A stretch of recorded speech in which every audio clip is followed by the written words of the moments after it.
حضرت ام سلمہ نے خواب دیکھا کہ آپ تشریف لائے ہیں اور مٹی مٹی سارا سر، آپ کا یہ حال کیسے ہے کہ حسین کو قتل ہوتے دیکھ گیا؟ لیکن وہ گھبرا کے اٹھی اور مٹی کو دیکھا تو خون آ رہا تھا۔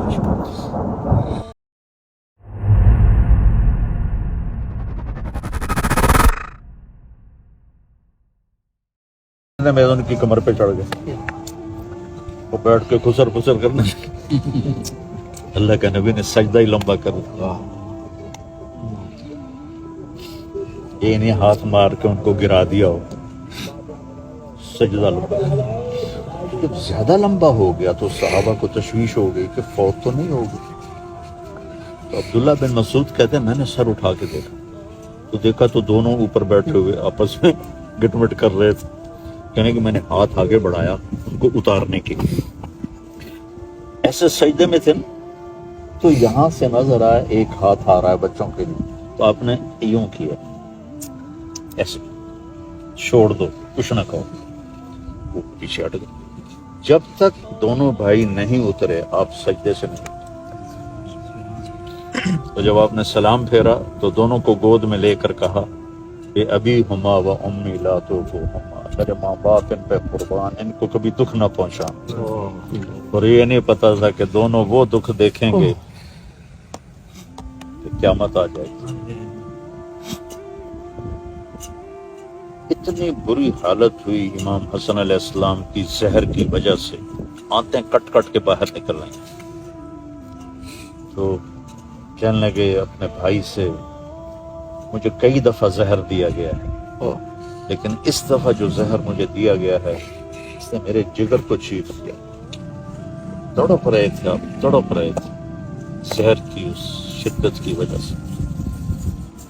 کون ہے ویسے سینے سے لگا کندھوں پہ بٹھایا کہ ماتھے چھو گئے۔ حضرت ابو ہریرہ فرماتے ہیں کہ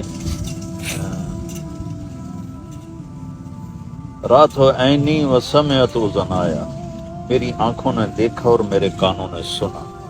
آپ نے کبھی حسن کبھی حسین یہاں کھڑا کیا ہوتا تھا اور اسے جھولا دے رہے تھے، اور آپ کہتے اوپر آؤ، اصعد المرتقی، کہتے پہاڑی پہ چڑھو، یہ ایسے ہوتی ہے نا، تو وہ ایسے ایسے ایسے چھوٹے چھوٹے یہاں آ گئے، کہتے اور آؤ پر آؤ، کوئی ادھر آؤ، اور آگے آؤ، یہاں آگے، اور آگے آؤ، یہاں آگے، پھر تھوڑا سا یوں ہو کے ان کے بازو پکڑ لیتے، کہتے اور اوپر آؤ، تو وہ یہاں تک آ جاتے، تو پھر ان کے ہاتھ فکس کر کے تھوڑا سا اوپر ہو کر ان کا بوسہ لیتے اور کہتے یا اللہ میں ان سے پیار کرتا ہوں، تو بھی ان سے پیار کر، انی احبہ فاحبہ۔ یا اللہ ایک دفعہ، اچھا عربوں کی تہذیب تھی کہ بچوں کو نہیں اٹھاتے تھے باہر، اور نہ ہی گھر میں، اتنے وہ عجب مزاج کے لوگ تھے، بچیوں ہوتی تو دفن کر دیتے تھے۔ تو بچے کو اٹھانا عیب تھا، یہ ماحول ہے، پہلے اس کو سمجھو کہ بچے کو اٹھانا کسی بڑے سردار کے لیے عیب تھا، اور آپ سے بڑا سردار کون تھا؟ تو یہاں اٹھانے کا تو ایک معقول نظر آتا ہے نا، یہاں اب آپ ہم یہ یوسف کو اٹھاتا ہے، ابو ذر کو یہاں بٹھاتا ہے، لیکن آپ نے دونوں کو یہاں بٹھایا ہوا تھا، ایک یہاں اور باہر آ گیا، تو ساروں کی کھوپڑیاں گھوم گئی، یہ کیا، ایک ادھر بیٹھا ہوا، ایک ادھر بیٹھا ہوا، تو آخر ایک صحابی نہ رہ سکتے ہیں کہ یا رسول اللہ اتنا پیار، اتنا پیار؟ آپ نے فرمایا ہاں میں بھی ان سے پیار کرتا ہوں، میرا اللہ بھی ان سے پیار کرتا ہے، اور جو ان سے پیار کریں گے اللہ ان سے بھی پیار کرے گا۔ پھر آپ نے کہا یا اللہ میں ان سے محبت کرتا ہوں تو ان سے محبت فرما، جو ان سے بغض رکھیں تو بھی ان سے بغض رکھیں۔ واہ ماشاءاللہ۔ اور دونوں بچوں کو کے ساتھ کھیلتے تھے۔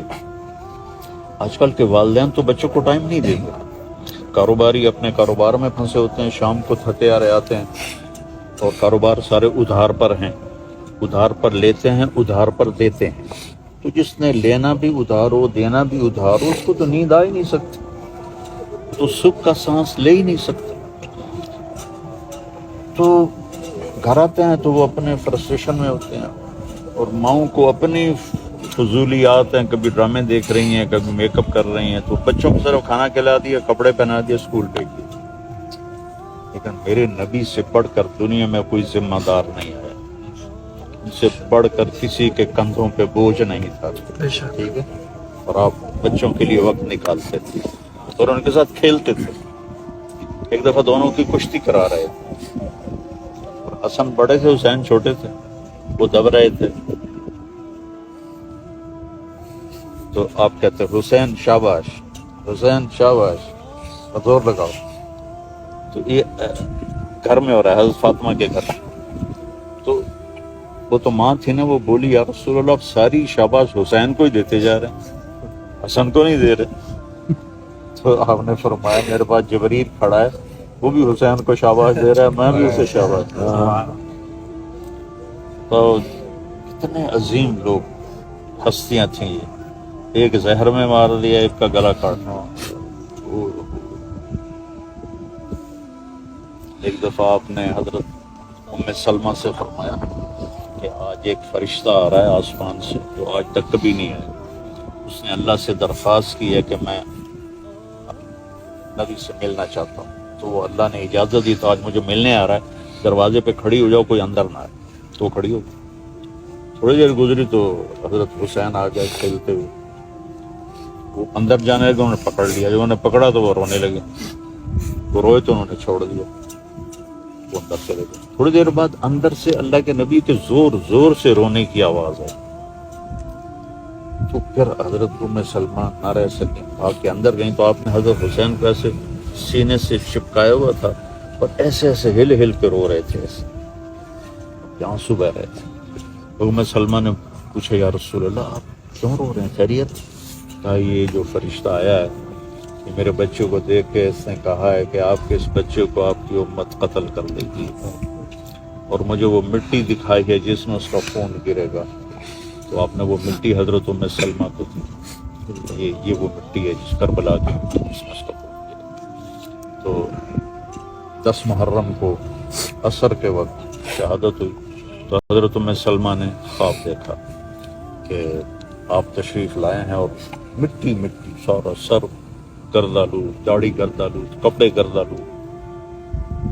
یا رسول اللہ کیا ہوا، آپ کا یہ حال کیسے ہے؟ کہا حسین کو قتل ہوتے دیکھ کے آ رہا ہوں. لیکن وہ گھبرا کے اٹھی، اس مٹی کو دیکھا تو خون آلود ہو چکا. محرم ہمیں یہ یاد دلاتا ہے کہ ہم دنیا میں آزاد نہیں ہیں. اگر امام حسین چاہتے تو ایک بول پہ سب کچھ مل جاتا، کیا مشکل تھی؟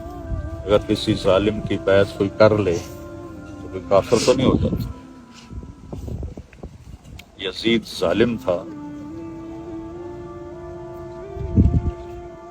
اس کی بیعت عام آدمی کے لیے تو ٹھیک تھی. حسین ایک نمونہ تھے،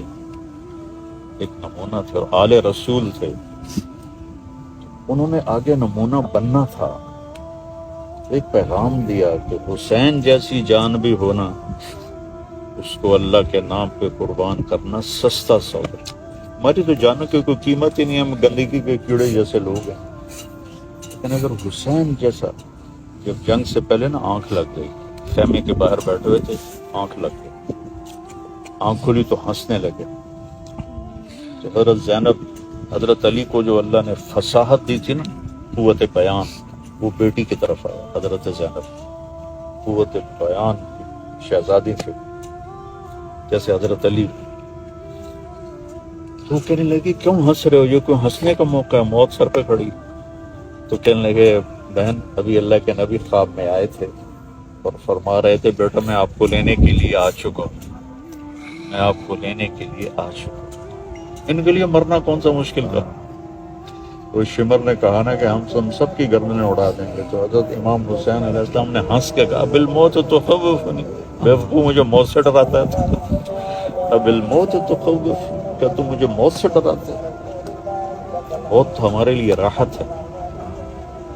اگر اگر امام حسین چاہتے تو وہ ہاں کر دیتے، تو بچے بھی سلامت، اولاد بھی سلامت، گھر بھی سلامت، جان بھی سلامت، اور ان کا دین بھی سلامت.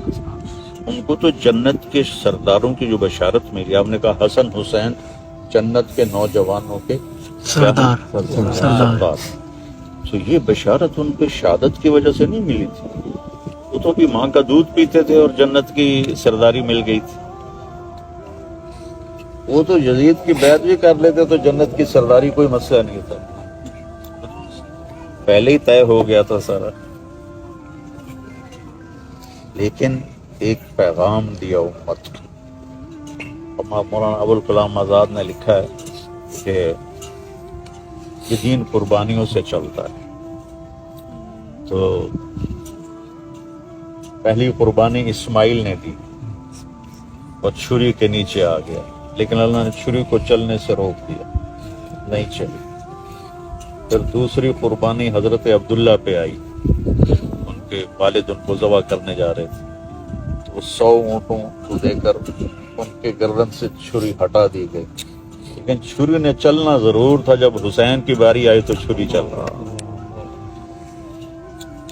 حسین کی باری آئی تو چھری چل رہی۔ تو یہ اصل میں نا اس کو رنگ دے دیا افسانوی۔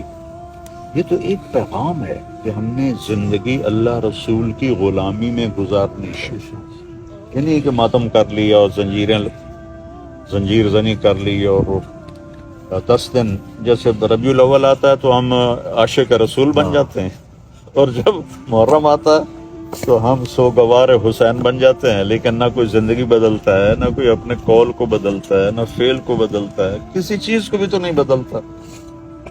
تو اگر ایسی سستی جنت ہوتی تو کیا ضرورت تھی حسین کو سر کٹانے کی بچوں سے؟